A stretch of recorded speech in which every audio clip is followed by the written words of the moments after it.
Hahn Air is the leading indirect distribution specialist for airlines. We therefore believe that it is our duty to invest in a sustainable future and support social projects around the world. To mitigate climate change, Hahn Air partners with veritree, a company enabling and tracking global restoration projects. In our Hahn Air forests in Kenya and Madagascar, we will plant over 150,000 mangrove trees. The tree population, once matured, will sequester for an average of 32,000 metric tons of carbon dioxide. Let's take a look at our social initiatives.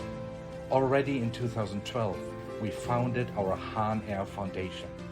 Since then, we have been able to collect already more than 3.8 million euro and support over 30 social projects around the world. In addition, the Hahn Air team is engaging in a variety of initiatives designed to reduce our carbon footprint.